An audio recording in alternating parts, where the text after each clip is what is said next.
This is how I use AI to optimize my productivity. What if I told you that?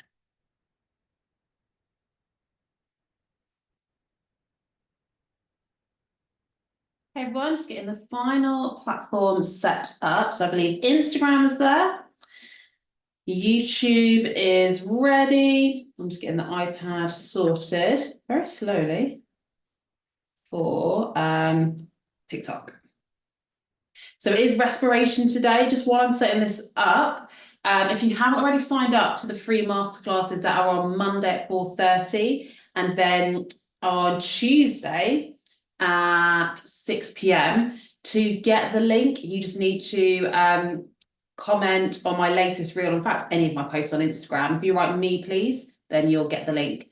Also, I think I put it on YouTube and I've got it saved there. And if you are watching on YouTube right now, the links are actually in the comments already. So that is going to be a session on revision techniques. Okay, I think that is this one sorted. Just need to make sure I've got it on mirror and then we'll be ready to go for respiration.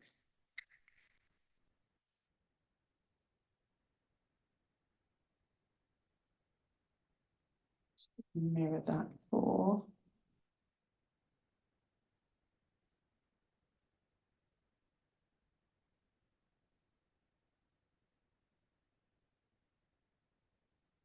That should be working now for TikTok, I think. They can see, okay.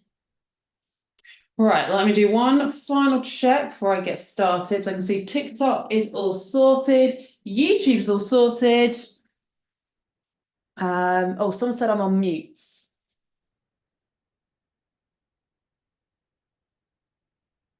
Okay, Instagram's up better now because I realised I had the microphone on. Well, I had the microphone attached, but not turned on. So I think you can now hear me on Instagram. Someone on Instagram, can you just type in yes if you can hear me now? Because people are still saying sound at me, so I'm wondering if maybe you can't hear. Oh, you can hear me now. Cool, excellent. So we are doing a respiration today, but aerobic respiration. We won't go through all of aerobic respiration because it will take too long and it's too confusing, I personally think, to do all of it in one session. So we'll go through glycolysis, link reaction, and Krebs cycle. Oxidative phosphorylation, I think, needs a whole session of its own. It is similar to it's an example of chemiosmosis like we did in photosynthesis 2 weeks ago. But because it's a lot of chemistry, new key terms, new molecules already, we're just going to stick to those first 3 stages of respiration. And as I say, if you want to come to my free revision masterclass, which is going to go through 3 simple steps to completely transform the way you revise, then that is either Monday at 4:30 or Tuesday at 6 p.m. If you're watching this on YouTube, the links are already in YouTube in the chat. If you're watching it somewhere else, if you just comment "me, please" on any of my Instagram posts, you'll be sent the link. So that's how to come to that free session. But let's get into aerobic respiration. So 3 stages we're doing today, but there's 4 in total. So glycolysis, link reaction, Krebs cycle, and then oxidative phosphorylation.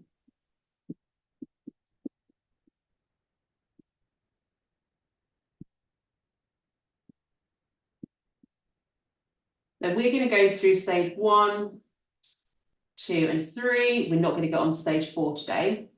So the first thing is linking back to the structure of mitochondria. So there's an overlap here with topic 2, being able to remember what all the key structures in the mitochondria and knowing where each stage happens and some of the adaptations for those. Glycolysis actually happens in the cytoplasm, not in the mitochondria.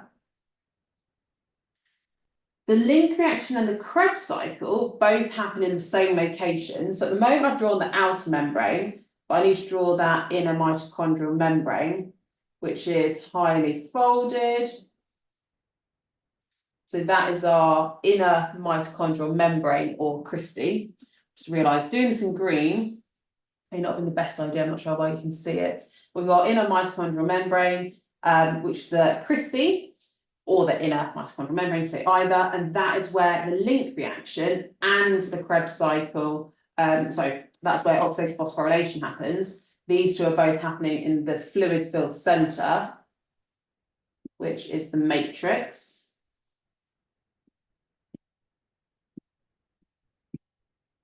Those two are both in the matrix, and oxidative phosphorylation is in the cristae. So that's where these reactions happen. Cytoplasm for glycolysis, which actually happens in aerobic and anaerobic respiration. The useful products of glycolysis then get actively transported into the mitochondrial matrix to be used in the link reaction and the Krebs cycle. And then the final stage, we won't have time to do today, oxidative phosphorylation. That is happening on that inner mitochondrial membrane or the cristae, and it's highly folded, so there's a larger surface area for that reaction to occur. So that's our starting point. We're going to go through then those stages, starting with number 1, which is glycolysis.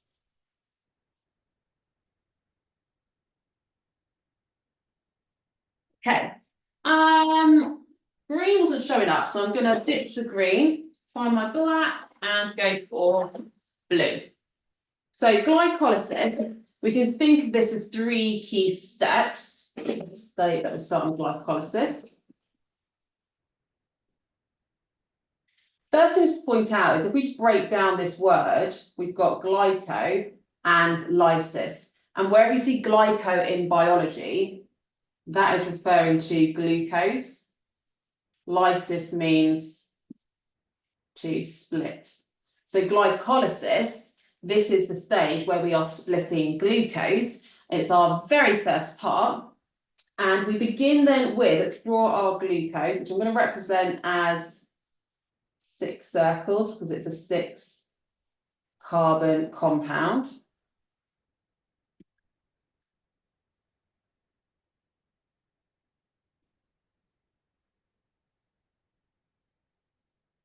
I should have used that spray because now my pens aren't working very well. But there's our glucose that we are starting with. And the first thing that happens then is phosphorylation.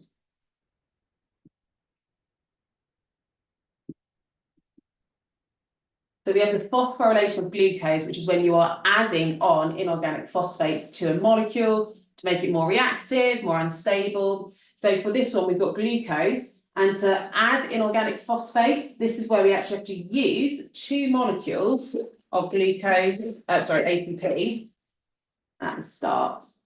So 2 ATP are going to be used. And that then means we get a phosphorylated version of glucose. It's still 6 carbons. But we've now added on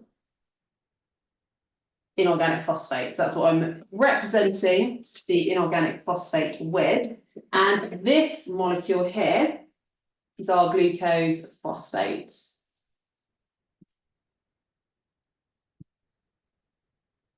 So that is step 1 of glycolysis. We've got phosphorylation. The glucose is phosphorylated, meaning we are using ATP. It's going to be hydrolyzed. We're going to break off those inorganic phosphates, one from both of those ATP molecules, add it onto glucose. We've now got glucose phosphate, which is now more reactive.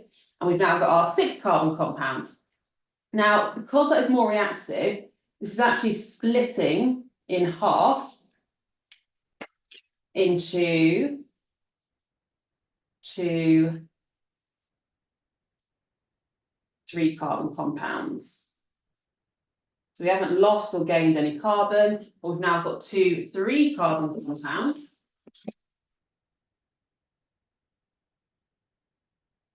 And these are triose phosphates.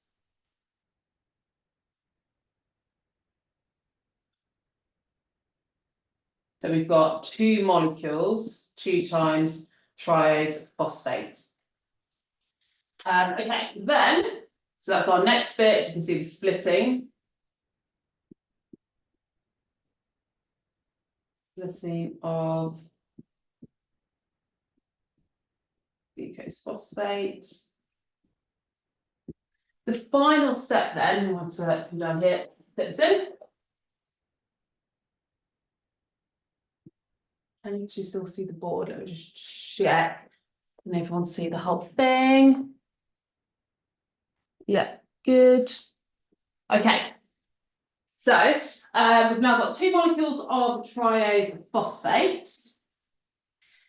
And these are both going to be oxidized to form 2 molecules of pyruvate. So I'm just going to draw my 2 lots. These are both again 3 carbons. They've now got 2 times pyruvate. And this stage actually results in the production of ATP. So we're going to gain 2 ATPs, both of these reactions of triose phosphate into pyruvate.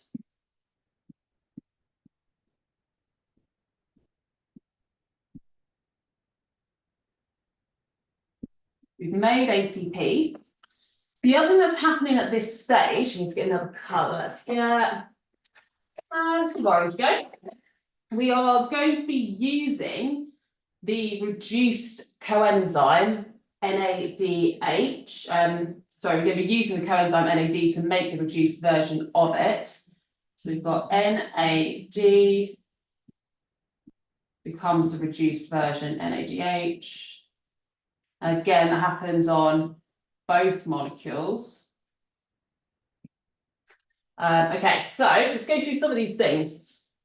Oh, I need to add on here. This step is, what's up here, oxidation, which I realise I haven't talked through yet, oxidation of triose phosphate. Okay, so this bit here I haven't actually talked through, I'm too busy writing it all down. So that glucose phosphate, which was more reactive and more unstable, because of that, it splits in half into 2 molecules, which is known as triose phosphate. Triose phosphate is oxidized to form pyruvate. And we know it's an oxidation reaction because the coenzyme NAD has gained a hydrogen from that triose phosphate. And the reason we call that oxidation of the sugar is hydrogen is a proton and an electron. So when we think about oxidation and reduction in biology, when it comes up in respiration photosynthesis, yes, if we think of oil rig, oxidation is the loss of an electron, reduction is the gain of an electron. But you can also then say loss and gain of a hydrogen atom, because you're gaining or losing an atom, you're also gaining or losing an electron. So if NAD has gained a hydrogen atom, it's gained an electron. So that is reduced NAD or NADH. You can use those 2 terms interchangeably. And if it's gained the hydrogen, that means the triose phosphate has lost the hydrogen and therefore lost an electron. So that's how we know this is oxidation of triose phosphate. So throughout this whole biochemistry bit to do with aerobic respiration and anaerobic respiration and photosynthesis, anytime you see a molecule gain a hydrogen atom, that means it has been reduced because it has gained an electron within that hydrogen atom. Anytime you see a molecule losing a hydrogen atom, that means it has been oxidized because it's lost that hydrogen atom, which has an electron within it. As ever, I need to push up TikTok because they are dropping off the stand. So triose phosphate has been oxidized, NAD has been reduced. So that means from one glucose molecule, we should do a summary over here of what has been created from one glucose molecule. We have got 2 pyruvates.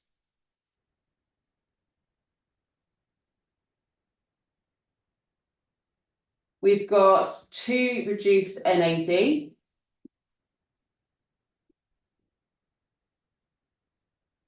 And with ATP, we've made 2 here, we've made 2 here. So we have made 4 in total. However, because you had to use 2 at this point, we say we've got a net gain of 2 ATP. Because we made 4, we had to use 2, so net gain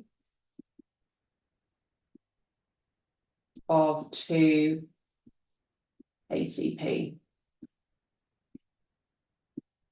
So those are our 3 key products from glycolysis. Pyruvate is now going to enter the link reaction. The reduced NAD is going to be used right at the end in oxidative phosphorylation, which we're not getting onto today. And then that net gain of ATP, some of that might be used within the cytoplasm, but that's not enough to provide sufficient energy for the metabolism of a cell. So we still have to keep going through the rest of the stages to get more ATP. But we're going to have a look at, we're not going to look at what the NADH is used for today, because it's oxidative phosphorylation. So we're going to carry on now from this point, pyruvate. So we said this is all happening in the cytoplasm of a cell. The pyruvate and the NADH will now be actively transported into the mitochondrial matrix. So that is where we are going from. So I'm going to wipe out all of this now. We can go on to the link reaction. A little bit of spray, don't do too much to stop the pens from working. If you have just tuned in now, we are still going. That's just step 1. We've gone through glycolysis. Now we're going to go through link reaction, and then we're going to end with the Krebs cycle. So link reaction, that is the next step.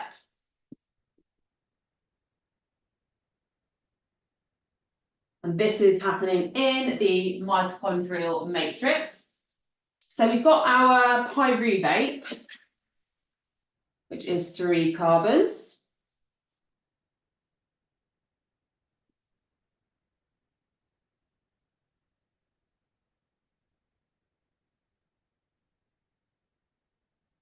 So there's our pyruvate, 3 carbon compounds. And the first thing that we can see happening is that 3 carbon compound becomes a 2 carbon compound known as acetate. But if we've gone from 3 carbons to 2 carbons, we must have lost carbon somewhere. And this is where we see carbon dioxide forming. So we know carbon dioxide, that is one of the products in aerobic respiration.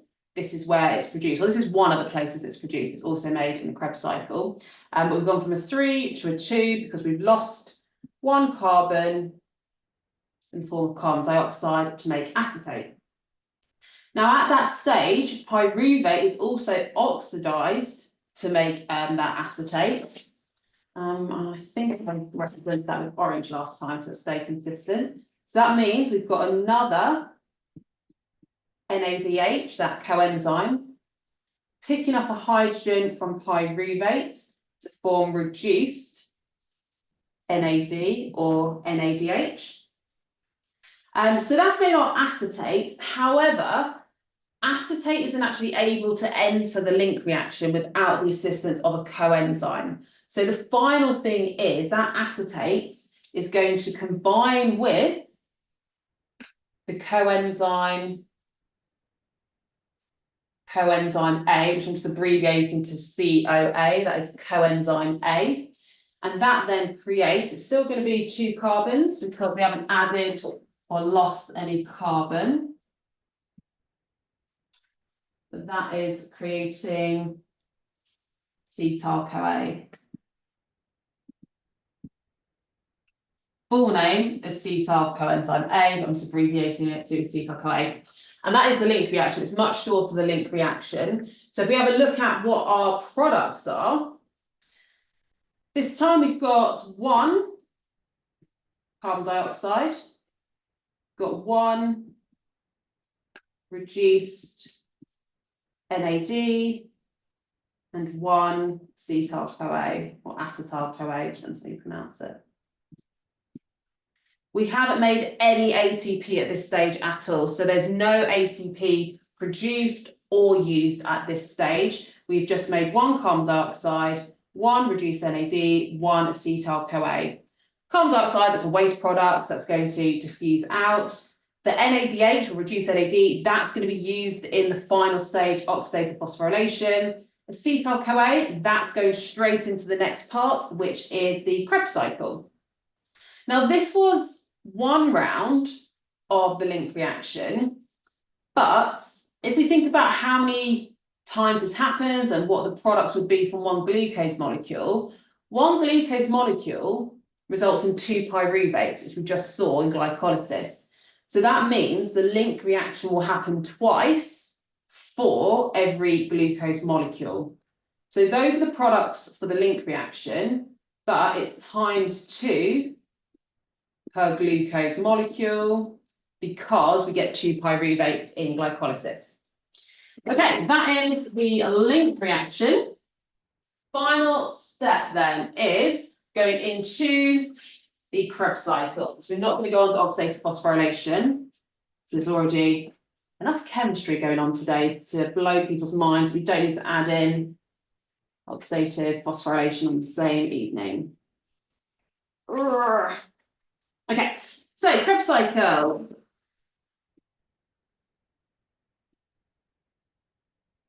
This is the bit that does vary now, depending on which exam board you take. I'm going to do this for AQA. If you do OCR, EdXL, I'm not sure for WJC, but I think so, and also CIE, you do have to know the Krebs cycle in more detail than I'm going to go through it, because you need to know the names of the intermediates. AQA don't. They just need to state how many carbons there are in the compound. They don't need to know the names. So you will notice a difference here if you are not taking AQA. So I'm just going to add that here in case anyone comes in later, that this is AQA standard, so it might not match your exam board.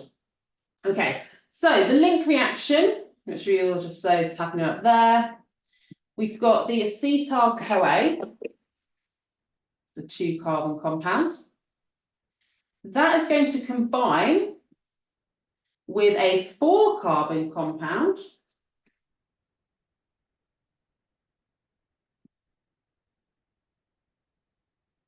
So AQA just need to call that a 4-carbon compound. Other exam boards, you need to know that that is oxaloacetate. But 4-carbon compounds we need to know for AQA. And that, oh, no, I don't want red, let's do that in black. That then creates a 6-carbon compound because we've got 2 carbons plus 4 makes 6.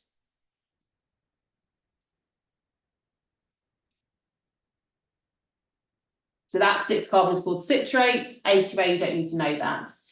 And the acetyl-CoA that was attached to, so the CoA that was attached to the acetyl-CoA, that has now done its job. So that is going to be returned to the link reaction. It's not going to be used in this cycle. So the next bit is where it is very simplified compared to what is actually happening. You might not feel it simple, but if you go on to university to do biology or any A-level any degree that requires you to know respiration, you'll suddenly see you learn loads of intermediates. You don't learn any intermediates. We just say that 6 carbon eventually comes back around to be a 4 carbon, and we just have a series of redox reactions. I've just realised how awful my circle is. Never mind. So to go from a 6 to a 4, because we've gone too lower, that means we have to have lost 2 carbon dioxides. So that's one thing that happens. So I'm going to do my red in my hand. So I'm going to represent that as one circle here and one here. So we've got 2 lots of carbon dioxide, which are both 1 carbon each.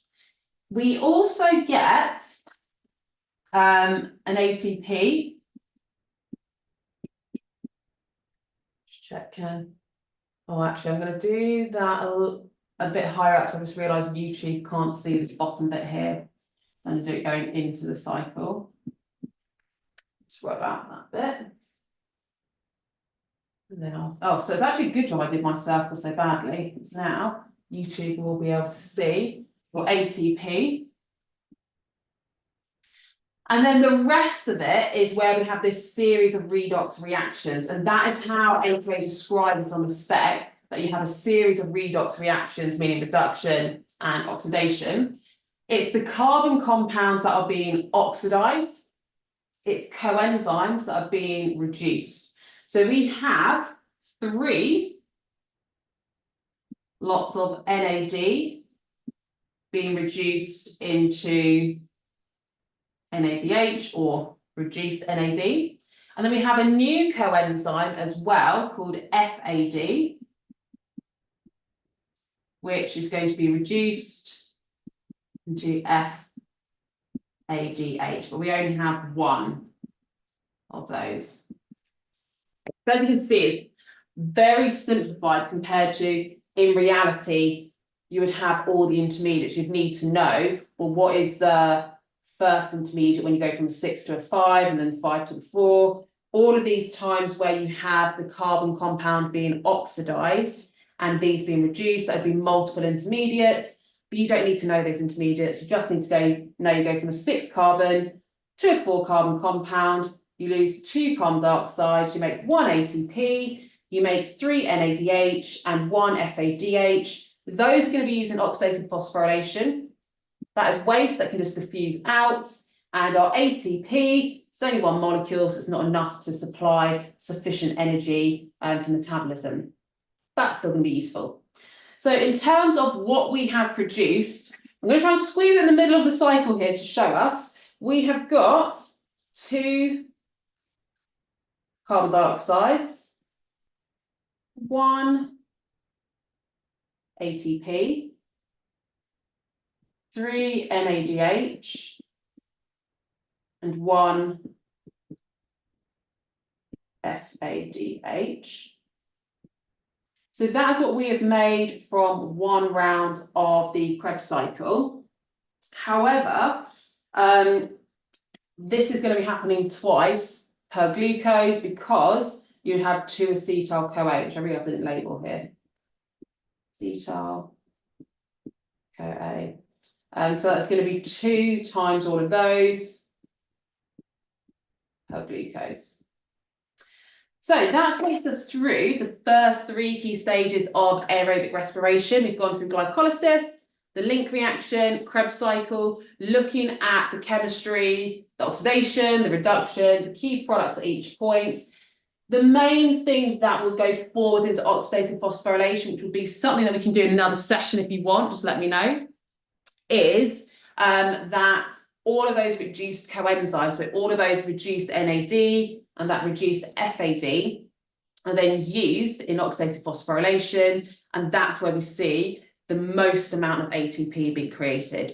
Because so far, we've actually only made 4 ATP from 1 glucose molecule. We had the net gain of 2 in glycolysis, and we've got 2 from the 2 rounds of the Krebs cycle. And 4 ATP is not enough to provide the energy needed for a cell. So most of the ATP is created in oxidative phosphorylation in chemiosmosis.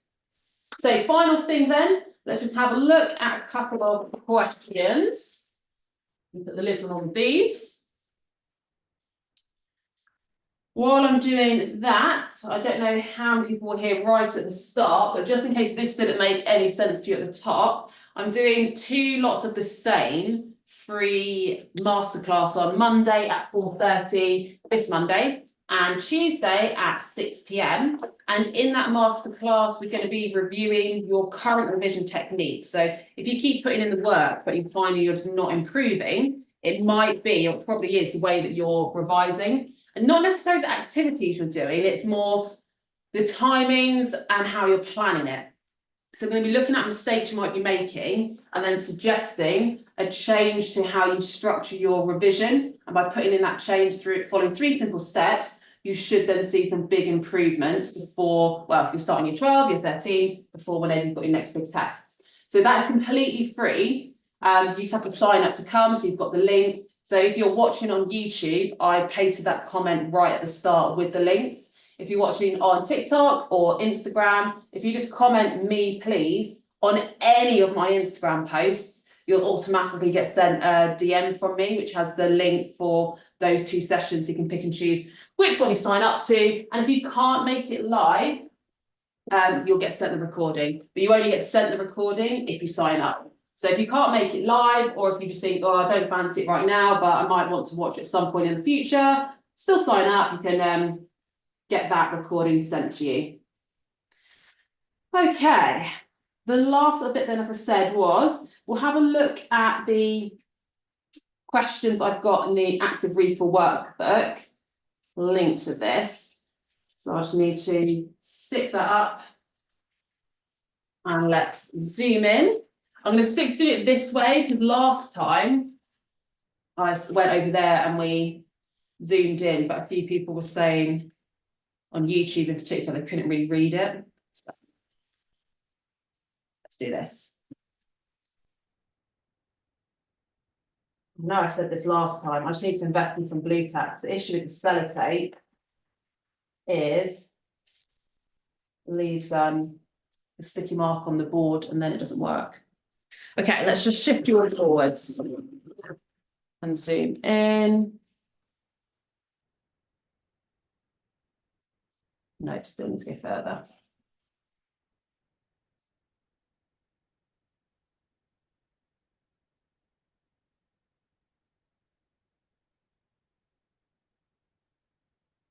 Just about see it on Instagram. YouTube will probably now have the best view because that's my actual camera. Oh, and I need to climb over all of this. I should take a photo of this at the end so you can see my ridiculous setup, and I'll post it on my Instagram story so you can see what I see versus what you see. Okay, right, I think, yeah, pretty much there. It's a little bit blurry, but I'll be reading it out, so hopefully it's just about good enough. Right, let me find a pen. See what I've got in my little pencil case, which, by the way, this isn't actually mine. This is my children's pencil case, but I'm figuring their felt tip might work better than my pen in terms of visibility. Now, if you were interested in this is my active recall workbook, which you can get from estruch.co.uk. It's basically for the entire, I've got it for theory and for practicals as a separate one. It's lots of short answer questions, filling in the gaps, labelling diagrams, to test your knowledge and make sure you understand it before you then go on to do exam questions. It's like bridging the gap between learning the information and exam questions. Okay, so we've got here glycolysis. Use a diagram to describe the key stages. Oh, actually, I've started with the link reaction. Oh, I didn't even stick on the first one first. Oh, dear. Right, let's try that again. Here we go. Probably going to run out of time at this rate. What is the time? Someone on TikTok, can you tell me what the time is? Because I realise I can't see because all my devices are in use. What is the time? TikTok's the only one that I can see the chat for, by the way. That's why I'm asking TikTok. There's no favoritism. Okay, Heidi says it's 8:30. Okay, right. Probably won't have time to do all of this, but we've got to fill in the gaps. I'm not sure you can read this, so I'm going to read it out. Respiration is the reaction that produces the, and this would be ATP, needed for metabolism. It is an something controlled reaction, so enzyme controlled reaction, and is therefore sensitive to temperature, and that would be pH changes, because those are two conditions that are going to affect enzymes.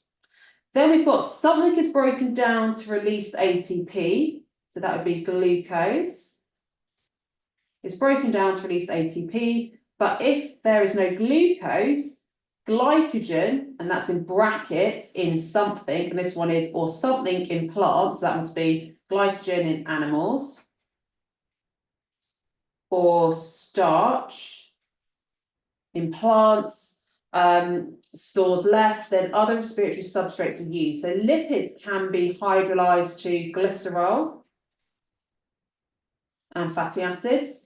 The glycerol is phosphorylated into triphosphate and enters aerobic respiration at the Krebs cycle. Proteins could also be modified and used. The amino acid, or sorry, the amino group is removed, which is known as deamination, from the something, so amino acid. The carbon compound that remains can enter the Krebs cycle. Okay, so that's like an overview of respiration. Then we go to, where do the 4 stages of aerobic respiration occur? So this takes us right back to what we said at the start. So glycolysis is the cytoplasm. Link reaction is the matrix. Krebs cycle is also the matrix. Oxidative phosphorylation is the crystine. And then we've got use the diagram to describe the key stages in glycolysis. So this is what I had running down the side when I drew this. So this first bit, we can see that's where the 2 ATP are used to go from glucose to glucose phosphate. So that is phosphorylation of glucose. You might see that sometimes written as substrate level phosphorylation because glucose is the substrate and that's what's being phosphorylated. We then have the splitting of glucose phosphate.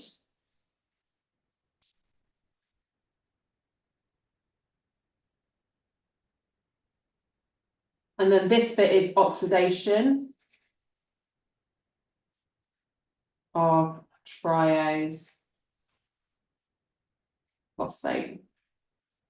One thing I just want to point out with this, AQA don't let you abbreviate triose phosphate to TP. So make sure that you are writing triose phosphate and not TP because you will not get the mark for that. Right, what are the products of glycolysis? So we said we get 2 times pyruvate. We get 2 times NADH, and then net gain of 2 times ATP. And it is important to indicate net gain. So we do actually make 4 ATP, but because 2 were used, it's a net gain of 2. Right, let's see how quickly we can go through this. Use the diagram to describe the key stages in the link reaction. So the loss of a carbon in form of carbon dioxide is decarboxylation. You don't have to use that word. You could say a carbon is lost in the form of carbon dioxide. That's also what decarboxylation means. I'm then going to have pyruvate oxidized, which we can see because NADH is gained in H. I'm then going to say addition of coenzyme A. That's how I'm going to describe those stages. Then what are the products of the link reaction? And this is indicated, it says in here, from 1 glucose molecule. So this will happen twice. So that means we get 2 times acetyl-CoA. We get 2 times carbon dioxide and 2 times NADH or reduced NAD. Okay, then we've got the same thing for the Krebs cycle. Use a diagram to describe the key stages. So again, there we've got decarboxylation. Oh, going to run out of space for that. I should say decarboxylation. I'm going to say phosphorylation there because we've made ATP. And then I'm going to say series of redox reactions, and then 2 carbon plus 4 carbon, create a 6 carbon. So I've done that really rough here just to fit it into a shorter time, but those are like the key concepts that you could describe. What are the products of the Krebs cycle from 1 glucose molecule? We get 4 times carbon dioxide. Got to times it by 2 for each glucose molecule. We have 2 times ATP, 2 times reduced FAD, and 6 times reduced NAD or NADH. So that's just a check what we went through. And as I'd say, this is like a in between, you've got short answer questions, we fill in the gaps. Obviously, they're not literally exam questions. Some of them have actually come up as exam questions, but it's to bridge the gap between when you've learned the content in your lesson. If you want to test yourself after the lesson, or if you've got a test coming up, then you just complete these sheets to help you remember the key information. The active recall workbook does come with answers as well. So you get the question booklet and the answer booklet. It's all digital though, it's not postage. But that then does mean that you can complete it as many times as you want, either on your tablet, on your computer, writing on the PDF or printing it out. But I just find them a really helpful way to quickly consolidate a lesson or to revise before going on to exam questions. So that's available at missestruch.co.uk. Make sure you sign up for the free webinars. I've said so many times already, on Monday, and it's on Tuesday as well. Just comment me please on any Instagram video and you'll get the link. But that is it for today. Hope you found this session on aerobic respiration helpful, and I'll see you next Thursday. Which topic I do is always based on requests. So aerobic respiration got requested this week. Just send, in fact, if you comment on the YouTube recording or the Instagram recording, because this does get recorded, but it's only saved on my YouTube and Instagram, just comment what you want to see next week, and whichever gets the most votes, that's what I do. But that is it for today. Hope you found it helpful, and I shall see you next week, hopefully.